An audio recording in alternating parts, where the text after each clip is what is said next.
ونستغفره ونعوذ بالله من شرور أنفسنا ومن سيئات أعمالنا من يهده الله فلا مضل له ومن يضلله فلا هادي له أشهد أن لا إله إلا الله وأشهد أن محمدا عبده ورسوله لا نبي بعده اللهم صل وسلم وبارك وكرم على حبيبنا وشفيعنا وقرة أعيننا محمد وعلى آله وصحبه وسلم تسليما كثيرا أما بعد نود التعلم والتعليم والإفادة والاستفادة والنفع والانتفاع لله تعالى رب اشرح لي صدري ويسر لي أمري واحلل عقدة من لساني يفقه قولي اللهم إنا نسألك الهدى والتقى والعفاف والغنى آمين يا رب العالمين. Ikhwatal iman jemaah sekalian, alhamdulillah, mari kita senantiasa bersyukur kepada Allah Subhanahu wa taala. Pagi hari ini kembali diberikan oleh Allah kemudahan untuk bisa terus melaksanakan ibadah salat subuh berjamaah di masjid khususnya, dan juga bisa melanjutkan duduk di masjid ini dengan niat i'tikaf. Nawaitul i'tikaf fi hadzal masjid limuddati iqamati fihi lillahi ta'ala, dan niat kita untuk menuntut ilmu, mencari informasi sebanyak-banyaknya tentang sosok baginda Nabi besar Muhammad sallallahu alaihi wasallam, agar masuk dalam hati kita cinta kepadanya, cinta kepada Allah Subhanahu wa taala melalui syariat-syariat yang telah dibawa dan disampaikannya. Kita telah membahas pembahasan sebelumnya dalam sirah nabawiyah, yaitu yang terakhir membahas terkait perang Khaybar, dan sebelum itu sudah ada suluh Hudaybiyah, yaitu perjanjian damai antara orang Islam dan orang-orang kafir Quraisy di Makkah.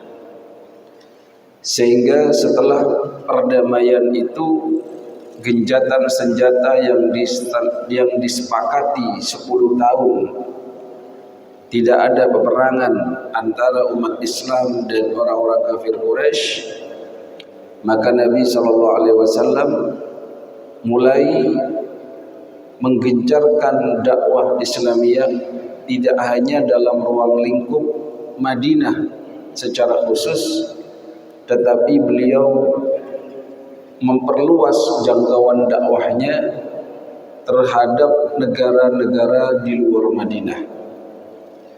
Maka kita bahas pada pertemuan kali ini adalah saraya ilal qabail wa katbun ilal muluk.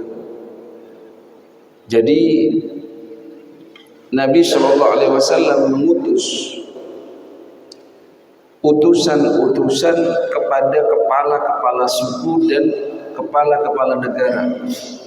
Wa kataba ilal muluk, dan juga menuliskan risalah-risalah dakwah terhadap mereka. Dan alhamdulillah, sebagian di antara mereka, bahkan sebagian besar, menerima dakwah Rasulullah SAW, walaupun ada sebagian yang lain menolak, bahkan mencaci maki, atau bahkan lebih dari itu. Itu menunjukkan apa? Fenomena dalam dakwah itu dan dinamika dalam dakwah itu memang ada yang menerima, ada yang menolak. Jadi kalau Rasul saja yang berdakwah, ada yang menerima dakwahnya dengan baik, dan itu disyukuri karena sudah diberikan jalan hidayah dan taufik dari Allah melalui beliau atau melalui kita yang mau terjun dalam dunia dakwah. Namun ada juga yang menolak dakwah itu dan menganggap itu sebagai bagian dari kepentingan kekuasaan dan lain sebagainya, sehingga dia pun merespon dengan respon yang tidak baik. Rasulullah Shallallahu Alaihi Wasallam mengutus beberapa sahabat, yang mana sahabat ini adalah orang-orang yang benar-benar pilihan. Bahkan utusan-utusan ini dia menguasai bahasa-bahasa negeri yang diutus. Misalkan diutus ke Kisra, Persia, maka yang diutus ini menguasai bahasa Persia. Misalkan diutus ke negara lain yang berbahasa dengan negara itu, maka Nabi mencarikan sahabat yang pantas, utusan yang pantas dan bisa berbahasa negeri yang dituju. Ini pentingnya Bapak Ibu. Misalkan kita belajar bahasa orang lain, jangan hanya niatnya orientasi dunia. Kalau kita bahasa ibu kita adalah bahasa Indonesia, ada juga kita memiliki bahasa daerah kita masing-masing, bahasa Madura, bahasa Sunda, ada bahasa lain-lainnya, bahasa Jawa. Dan memang yang baik ketika seorang itu berdakwah kepada suatu kaum, maka dia mempelajari bahasa kaum itu sendiri. Alhamdulillah kita di Indonesia ini dimudahkan dengan bahasa kesatuan yang menyatukan kita dari berbagai daerah, yaitu bahasa Indonesia. Namun kalau mau mengangkat grade keilmuannya, saran saya seorang muslim atau muslimah jangan pernah berkecil hati untuk belajar bahasa Arab. Karena bahasa Arab ini adalah lughatul Quran, bahasanya Al-Quran yang diturunkan. Bahasa Arab juga lughatul jannah, itu adalah bahasanya ahli surga. Bukan berarti jenengan, oh saya tidak bisa bahasa Arab untuk tidak bisa masuk surga, bukan.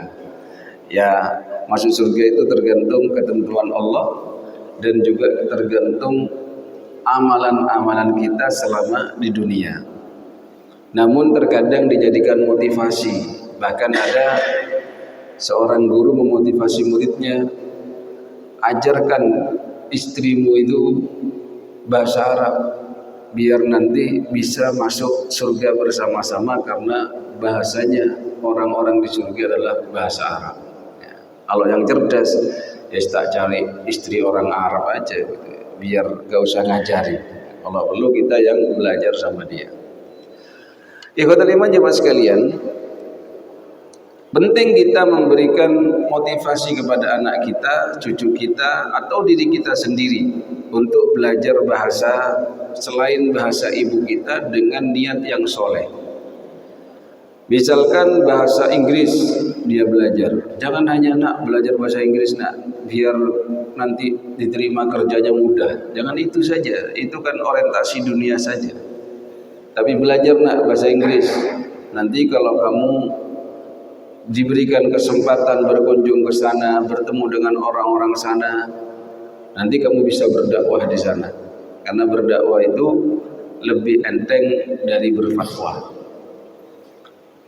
Begitu juga tatkala belajar bahasa Arab, belajar untuk mengenal lebih dekat, menikmati lebih dekat firman-firman Allah dan sabda-sabda Rasulullah. Yang mana belajar bahasa asing ini terkadang lebih dominan di bahasa Inggris karena identik dengan keduniawian. Kalau bahasa Arab itu Pak, dibuka kursusan yang daftar cuma 1. Jadi pernah di kantor ini, di tempat saya mengajar, buka ada kursus bahasa Inggris, banyak yang daftar. Kursus bahasa Jepang ada, kursus bahasa selain itu ada yang daftar. Buka bahasa Arab yang daftar cuma 1. Ya, akhirnya nggak jadi dilaksanakan. Akhirnya buka lagi tahun depannya, meningkat, yang daftar cuma 2. Itu juga nggak jadi lagi. Karena tadi itu ya, minim motivasi dan orang memang tidak tertuntut dalam dunia kerja. Padahal sebenarnya bahasa yang perlu juga kita kuasai. Ikhwatul iman jamaah sekalian, Nabi SAW mengutus orang-orang yang tepat. Di antaranya orang-orang yang bisa menguasai bahasa. Makanya ada dalam pepatah itu mengatakan, barang siapa orang ini belajar dan menguasai bahasa suatu kaum, maka dia ini salima min makrihim, akan selamat dari tipu dayanya. Jadi penjenengan misalkan tahu bahasa Madura, dirasani orang Madura, diomelin orang Madura, oh paham, nanti saya mau diginiin, dikira saya tidak paham.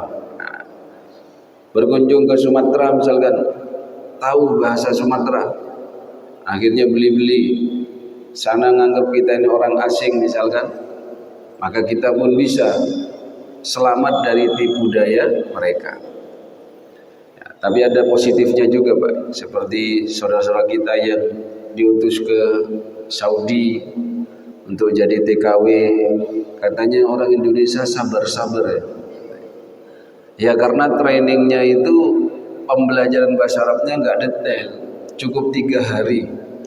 Terus pokoknya tahu hada, ini, hadihi, iti, dzalika itu, mahadza, apa ini, sudah berangkat sudah. Soalnya nanti kalau lebih detail tahunya diomeli majikan faham malah marah gitu loh. Ketika tidak paham diomelin banyak-banyak justru amin-amin nanti dia. Ya Allah amin gitu kan. Nanti setelah diomelin tayyib, tayyib.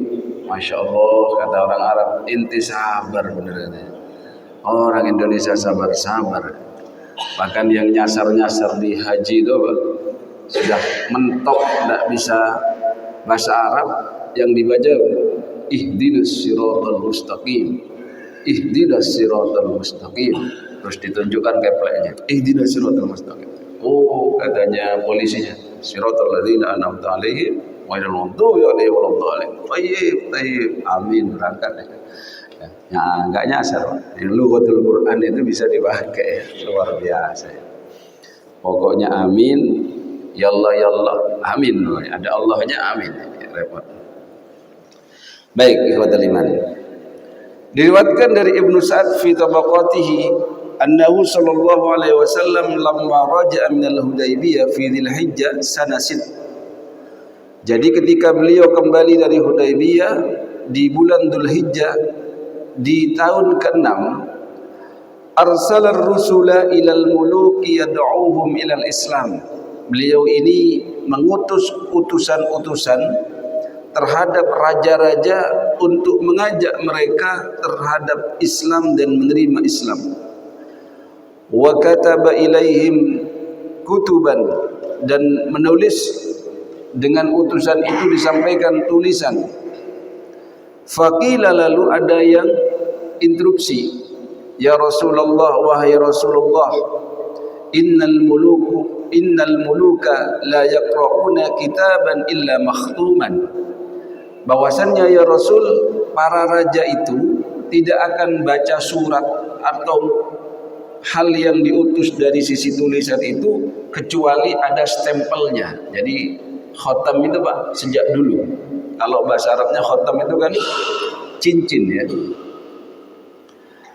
Akhirnya fattakhadha Rasulullah sallallahu alaihi wasallam yauma idzin khatiman. Akhirnya Nabi sallallahu alaihi wasallam mengambil dan membuat cincin min fiddatin yang terbuat dari perak. Naqashahu thalatha astur, yang mana di situ bertuliskan ada 3 kata Muhammadun Rasulullah. Muhammad Rasulullah. Nanti setiap ada dakwah menulis kitab distempel di situ.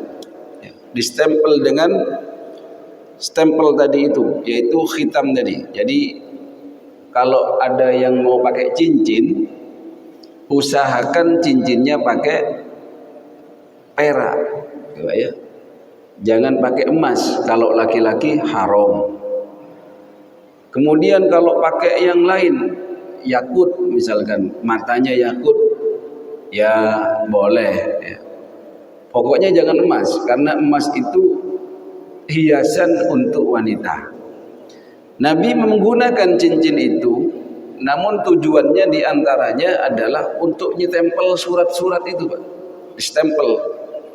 Dan terbuatnya dari apa? Perak.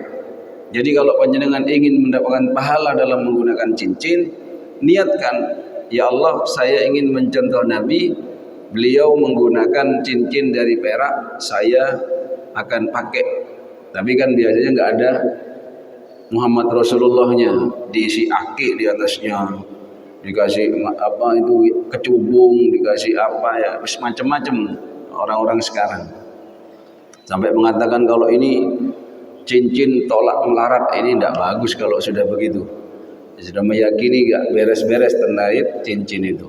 Atau ini tolak lapar, ya ada benernya. Maksudnya kalau nggak punya duit lapar, jual cincinnya itu beli nasi, begitu. Maksudnya jangan dipahami mentah-mentah, gitu ya. Akhirnya Rasulullah SAW mengutus dalam satu hari itu, fakharaja sittatu nafarin min yaumin wahid. Setelah tulisan itu distempel, dibawa oleh 6 orang dalam satu hari itu, langsung keluar 6 orang untuk berdakwah, menyampaikan risalah tadi kepada raja-raja yang dituju. Wa dzalika fil Muharram sanah sab', yaitu hal tersebut terjadi di bulan Muharram tahun ke-7. Dan ditegaskan kembali di sini, wa kana kullu rajulin minhum yatakallam bilisanil qaum alladzina ba'athahu ilaihim. Dan setiap dari utusan yang diutus ini, dia ini bisa berbicara sehingga komunikasinya lancar dengan bahasa kaum yang mana kaum ini berbahasa tersebut. Misalkan dikirim ke Persia, dia bisa berbahasa Persia. Dikirim ke Romawi, dia bisa berbahasa Romawi. Yang pertama di sini dikisahkan, fakana awwalu rasulin ba'athahu Rasulullah sallallahu alaihi wasallam. Pertama adalah Amr bin Umayyah ad-Damri. Namanya adalah Amr bin Umayyah ad-Damri. Beliau ini diutus oleh Rasul menuju raja yang namanya Najasyi. Ini kalau kita pernah mendengar Najasyi, dulu pernah hijrah dari Mekah pertama kali, para sahabat itu adalah ke Najasyah atau ke Habasyah, yang rajanya memiliki gelar Najasyi atau julukannya adalah Najasyi. Lalu beliau ini beragama Nasrani awalnya. Fa akhadha kitab Rasulullah sallallahu alaihi wasallam, karena beliau ini sejak dulu kan sudah ada keterikatan sejak diutusnya atau sejak hijrahnya para sahabat di pertama kali ke Habasyah. Lalu diambil kitab itu, dimuliakan oleh dia, fa wada'ahu ala ainihi wa nazala min saririhi, bahkan diletakkan di antara dua matanya, bahkan beliau turun dari singgasananya, fajalasa 'alal ard tawadhu'an, beliau duduk di bumi, duduk di lantai itu dengan maksud rendah hati, tawadhu terhadap apa yang disampaikan oleh Rasulullah sallallahu alaihi wasallam. Itu padahal hanya surat, Pak. Itu bentuk adab. Thumma aslama wa syahida syahadatal haq. Lalu beliau membaca syahadat, masuk Islam, dan beliau berkata, lau kuntu astati'u an atiyahu la ataituhu. Andai saja saya bisa mendatangi beliau, bertemu dengan beliau, maka aku akan mendatanginya. Hanya saja beliau tidak sempat datang dan tidak bisa memiliki kemampuan datang. Dan beliau itu pada saat itu setelah lama kemudian meninggal dunia. Akhirnya kabar itu sampai kepada Rasul. Rasul pun keluar bersolat atau solat gaib dengan sahabat untuk Najasyi ini, Raja Habasyah ini. Ini hebatnya Islam itu Pak, ketika dakwahnya ke luar negeri. Ini kalau kita berbicara geopolitik gitu ya, sebagai negara Madinah Darussalam, ketika beliau menyampaikan dakwah itu bukan atas kepentingan kekuasaan, bukan kalau dia menyambut dakwah Nabi kemudian dikuasai, hartanya diambil, tidak. Bahkan beberapa kabilah itu Nabi menyampaikan, aslim taslam, ayo masuk Islam agar kalian selamat. Nanti kalian yang akan aku jadikan penguasa di situ. Begitu luar biasa Islam. Beda kan dengan para kolonial itu. Kalau sudah datang ke negeri orang, dia menjadi raja di situ, menguasai, mengeruk kekayaannya, kemudian pokoknya semena-mena. Kalau Islam tidak seperti itu. Termasuk yang lumayan viral ini, Nabi mengutus ba'atha Rasulullah SAW sahabatnya yang bernama Dahiyah bin Khalifah Al-Kalbi, ya. Kepada siapa? Kepada Heraklius, kalau kita pernah mendengar, yang mana status dia adalah Raja Romawi. Jadi dakwah Islam itu Madinah yang berdiri, yang tidak dianggap dulunya sebagai negara, yang tidak dianggap apa-apa, hanya dianggap gurun pasir yang tidak produktif, menghasilkan kemuliaannya dengan menerima Islam sebagai agamanya. Bahkan dengan penuh keberanian menyampaikan visi misinya, kemudian mengajak negara yang posisinya sebagai adidaya pada saat itu untuk memeluk agama Islam. Mereka sebelumnya memeluk agama Nasrani atau dengan salib. Akhirnya disampaikan oleh Dahiyah Al-Kalbi ini kitab atau risalah dari Rasul kepada pembesarnya Basrah. Lalu pembesar Basrah ini menyampaikan kepada Hirakl, faqara'ahu, kemudian dia membacanya, dan di antara isi dari suratnya adalah Bismillahirrahmanirrahim, dengan menyebut nama Allah yang Maha Pengasih dan Maha Penyayang, min Muhammadin Rasulullah sallallahu alaihi wasallam, dari Muhammad Rasulullah sallallahu alaihi wasallam, ila Hirakl azim ar-Rum, kepada Hirakl pembesar Romawi atau pemimpin raja Romawi. Jadi Nabi itu Pak menghargai. Kalau dia sebagai pemimpin, ya dihargai sebagai pemimpin. Kata orang Jawa itu ngowong-ngowong, bukan diremehkan, kemudian bukan diolok-olok, tidak. Bahkan disanjung di dalam suratnya itu. Anda itu adalah pembesarnya Romawi. Salamun ala manittaba'al huda. Ini salamnya kepada orang yang non-muslim. Kita dalam Islam itu ada caranya, assalamu ala manittaba'al huda, yang artinya adalah semoga diberikan keselamatan kepada orang yang mau mengikuti hidayah Allah. Amma ba'du, fa inni ad'uka bidi'ayatil Islam. Sesungguhnya aku mengajakmu untuk menerima ajakan Islam. Aslim, masuklah engkau kepada Islam. Taslam, maka engkau akan selamat. Wa aslim, dan masuklah kepada Islam. Yu'tikallahu ajraka marratain, engkau akan diberikan oleh Allah pahala 2 kali. Maksudnya apa? Dia dulu beriman kepada Nabi Isa, kemudian dalam Injil itu sudah disampaikan, dalam Nasrani itu sudah disampaikan bahwasanya nanti akan datang Nabi akhir zaman yang namanya Ahmad atau Muhammad. Maka kalau beriman kepada dua-duanya, maka dia akan mendapatkan pahala kedua-duanya itu. Ini luar biasa motivasi dari Rasulullah sallallahu alaihi wasallam. Namun wa in tawallaita, kalau engkau berpaling dari beriman kepada Allah dan Rasulnya, fa inna alaika itsmal arisiyin, maka engkaulah yang akan menanggung dosa-dosa pengikutmu. Karena raja itu Pak, pemimpin itu adalah bertanggung jawab kepada siapa yang dipimpin. Kalau kita pernah membaca misalkan al-imamu ra'in wa mas'ulun an ra'iyatih, pemimpin itu adalah pengembala, pemimpin itu adalah yang memimpin dan dia dimintai pertanggungjawabkan kepada apa-apa yang telah dipimpinnya. Jadi kalau ada hal-hal yang nyeleweng, pemimpinnya itu harus tanggung jawab. Maka kata Nabi, kalau engkau berpaling dari masuk Islam ini dan pengikutmu pasti ikut kamu gitu, maka engkau yang akan menanggung dosa-dosa mereka yang tidak bisa mendapatkan hidayah ini karena engkau sudah menghalangi dari puncaknya.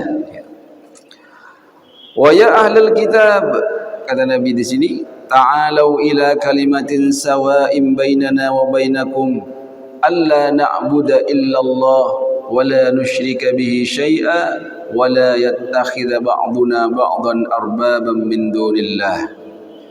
Fa in tawallaw faqulu syahadu bi anna muslimun. Ini ada dalam Al-Qur'an juga ya. Bahwasannya ahlu kitab itu Pak, orang-orang yang dia dulu beragama Yahudi, Nasrani. Namun dengan pergeseran-pergeseran zaman ternyata pemuka agamanya memelencengkan, ditulis, dirubah-rubah, dimodifikasi. Akhirnya dalam pelajaran tentang perbandingan agama mereka akan masuk pada kategori agama ardi, bukan lagi agama samawi. Kenapa? Karena kitab sucinya sudah banyak dirubah. Beda dengan Al-Quran. Alhamdulillah, memang Allah jaga dengan banyaknya orang yang menghafal Quran. Kemudian juga tidak ada perbedaan-perbedaan dalam 30 juz itu. Kalaupun ada, itu memang perbedaan riwayat dalam bacaan. Misalkan membaca Maliki Yaumiddin, ada yang baca Maliki Yaumiddin, ada yang baca misalkan yang lain Ihdinasi, ada juga Ihdinazi, macam-macam ya. Tapi tidak merubah maknanya. Kalaupun merubah itu ada dengan riwayat Maliki, pemilik hari pembalasan, Maliki Yaumiddin, raja dari hari pembalasan, masih sama, tidak bertentangan. Atau membaca misalkan alaihim, ada yang baca alaihimu, riwayat Ibnu Katsir dari Golun. Ada juga yang membaca alaihum.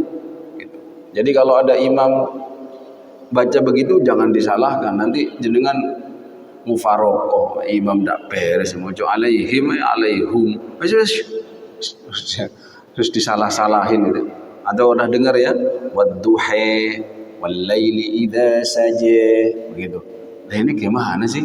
Karena ada itu Pak, orang awam waktu awal-awal Muammar disetel di masjid itu kan ada wadduha, begitu kan. Nah datang itu ke Kiai Fahri, "Duh Kiai, tolong Kiai, di masjid saya ngaji dibuat mainan Kiai. Apa wadduha itu dibaca wadduha gitu. Sampean ingetin ya, mohon panjenengan yang ingatkan gitu, takmirnya itu." Ya kiainya karena ilmunya luas ya, ketawa-ketawa aja, senyum-senyum ya, sampean belajar lagi Pak. Jangan mudah menyalahkan orang gitu.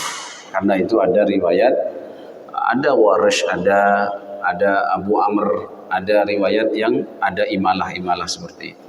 Baik, kita kembali kepada surat yang dikirim Nabi kepada Hirakl. Apa yang bisa kita ambil Pak dari hal tersebut? Pada saat itu dakwahnya sudah bagus, bahkan risalahnya sudah bagus, tidak ada penghinaan-penghinaan, bahkan dihargai betul nih, ila Hirakl azim ar-Rum, ya kan? Dihargai betul beliau. Akhirnya diriwayatkan dari Ibnu Sa'd fi Tabaqatihi, Hirakl itu sempat terpengaruh dengan dakwah ini dan bahkan hidayah itu sudah hampir dia dapat Pak. Bahkan dia mendapatkan hidayah itu dan ingin menularkannya kepada para pengikutnya, khususnya di petinggi-petinggi kerajaannya. Namun ada penyebab faktor X yang membuat dia itu tidak beriman, di antaranya adalah berat dengan tahta dan kerajaan yang dia miliki. Kalau sampai dia beriman kemudian tidak sesuai dengan para petinggi yang lain yang tidak mau beriman, tidak mau menerima Islam, dia khawatir nanti kehilangan kekuasaan dan khawatir nanti dia dikucilkan. Jadi Pak, kalau ingin kita dapat hidayah itu benar-benar harus menjadi gelas kosong. Kemudian juga semakin jabatan orang tinggi, semakin status sosialnya tinggi, memang ujian untuk mendapatkan hidayah itu lebih berat dibandingkan yang masih belum apa-apa gitu ya. Sama dengan ujiannya, godaannya. Ketika dia dipegang uang banyak, godaannya lebih banyak lagi. Pakai mobil bagus, kalau dulu pakai mobil Cherry, tidak ada yang nawarin pulang bareng Mas gitu. Pas mobilnya itu Ferrari, jadi perhatian orang. Panjenengan nanti di mana gitu, Mas sendirian? Iya sendirian. Saya temenin ya. Ayo nggak apa-apa. Nah gitu. Itu ujiannya lebih berat. Jadi hal-hal yang demikian ini harus kita waspadai, Pak. Kisahnya ketika Hirakel itu ketika setelah membaca kitab dari Nabi ini, lalu dia mengumpulkan udhamaihi wa hasyatihi, para pembesar kaumnya ini dikumpulkan oleh Hirakel, keluarga besarnya pun dikumpulkan, wa hasyatihi. Lalu dia memanggil mereka, berdialog dengan mereka, ya ma'syarur Rum, wahai orang-orang Romawi, hal lakum fil falahi war rusydi, apakah kamu ingin kebaikan dan menginginkan suatu petunjuk yang baik? Wa yathbuta lakum mulkakum, apakah kamu ingin singgasana kerajaan ini tetap bertahan? Wa tattabi'una ma qala Isa bin Maryam, dan kalian ingin, apakah kalian ingin mengikuti apa yang disampaikan oleh Isa bin Maryam dalam dakwahnya? Qalat Rum, kemudian mereka menjawab, wa ma dzaka ayyuhal malik, apa itu wahai rajaku? Qala, Hirakel berkata, tattabi'una hadan nabil arabi, kalau kalian menginginkan apa yang saya sampaikan itu, ayo ikuti beriman terhadap nabi dari Arab ini. Karena mereka ini memahami orang-orang Yahudi ini nabi akhir zaman itu pastinya dari Bani Israel gitu Pak. Nah begitulah orang Yahudi, mokongnya di situ. Dia memang tahu Allah Tuhannya, tapi nabinya tidak mau mengakui Muhammad adalah Rasulullah. Padahal syahadat itu harus satu paket itu. Syahadatul ilah, la ilaha illallah, wa syahadatul rasul, wa asyhadu anna Muhammadan Rasulullah. Yang kedua ini orang ahlu kitab ini banyak yang tidak mau. Dia terlalu fanatik dengan golongannya gitu. Merasa tinggi, nahnu ahibba Allah ibna'u, kami adalah orang yang dicintai Allah, kalaupun masuk neraka tidak lama-lama pasti diampuni dan lain sebagainya. Itu orang kalau sudah terlalu fanatik pada dirinya sendiri, pada golongannya, itu sulit Pak untuk dapat hidayah. Faqalu, mereka ini langsung ketika diajak, ayo tattabi'una hadan nabil arabi, kalian ikut terhadap apa yang disampaikan dakwah Rasul Muhammad ini. Fahasu haisata humuril wahsh, mereka ini gempar Pak, menolak, spontan menolak, bahkan watanajazu wa rafa'us salib, diangkat-angkat salibnya itu, intinya tidak mau menerima. Akhirnya Hirakel di sini terpengaruh, padahal tadi sudah akan dapat hidayah. Falamma ra'al Hirakel dzalika minhum ya'isa min islami, dia putus asa, waduh model gini tidak mungkin bisa nih masuk Islam ini katanya dalam hatinya ya. Wa khafa ala nafsihi wa mulka, dia khawatir nanti saya dikucilkan kalau saya sendiri yang masuk Islam, apalagi saya pimpinan tertinggi, kerajaan saya akan diambil alih, saya akan dilengserkan dan lain sebagainya.